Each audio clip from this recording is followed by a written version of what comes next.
Alam nyo ba na sa gitna ng pabago-bagong takbo ng crypto market ay may isang tao pa rin na buong tapang na nag-i-invest kay Bitcoin. At siya po ay walang iba kundi si Ginoong Michael Saylor. Sa pagkakataong ito ay bumili po siya ng napakalaking halaga ng Bitcoin na aabot sa $2.46 billion. Pero ang tanong, saan nga ba galing ang kanyang pondo? Ang sagot ay mula po sa bagong STRC IPO na ngayon ay tinaguri ang pinakamalaking initial public offering ngayong taon. Kaya sa video na ito ay aalamin po natin kung paano nangyari ito, bakit po ito mahalaga at ano ang kahulugan nito para sa buong crypto market. Pero bago po tayo magpatuloy ay pakibasa na lamang po muna ang disclaimer dito po sa ibaba ng ating screen. Ayan po siya, si Ginoong Michael Saylor. Ngayon ay ano nga ba ang STRC IPO at bakit po ito naging pinakamalaki ngayong taon?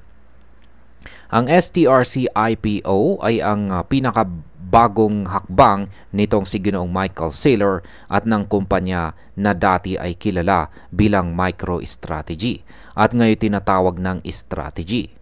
Ito po ay isang initial public offering kung saan nagbenta po sila ng mga tinatawag na perpetual preferred shares sa mga investors. Sa madaling salita, ito ay isang uri po ng investment product na nagbibigay ng monthly profit or buwanang kita sa mga buyers. Habang ginagamit ng kumpanya ang kita mula rito para bumili ng Bitcoin. Ang STRC IPO ay naging pinakamalaki sa buong US ngayong taon base po sa gross proceeds.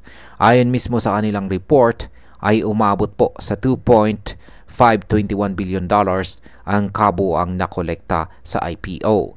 Matapos ibawas ang mga discounts, commissions at iba pang gastos ay naiwan ang $2.474 billion na ginamit nila agad para bumili ng Bitcoin. Ngayon ay gaano naman po kalaki ang biniling Bitcoin ni Ginoong Michael Saylor gamit ang IPO funds.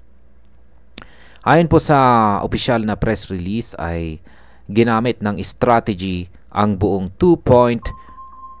ginamit po nila ang buong $2.46 billion para bumili ng 21,021 na Bitcoin. Ang average price ng bawat isa ay nasa $117,256. Kung susumahin ay ito na ang pinakamalaking pagbili ng kumpanya ngayong taon. Mas malaki pa ito kaysa sa $1.92 billion noong March at $1.34 billion nitong May.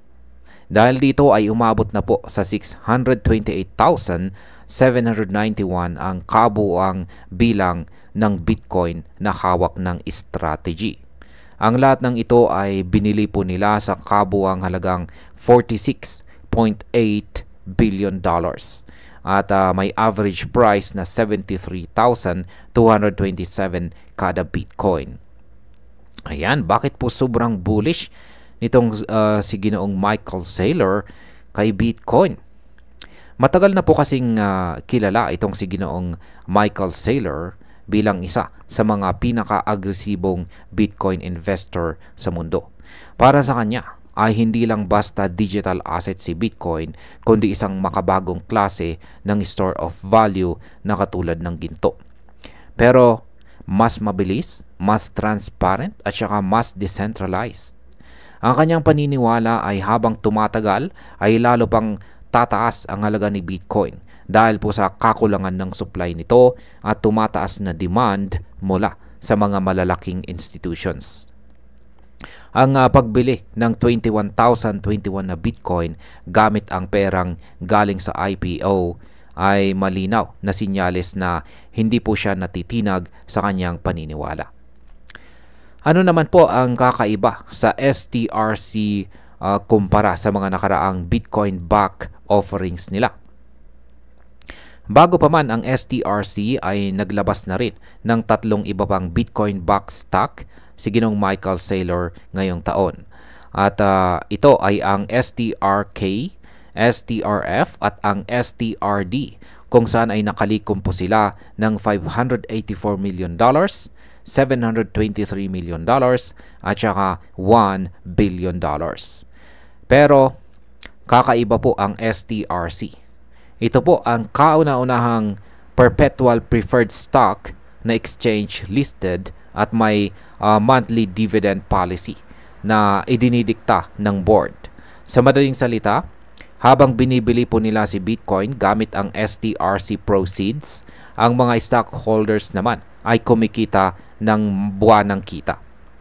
Ito rin ang unang short duration income instrument sa kanilang series ng preferred offerings.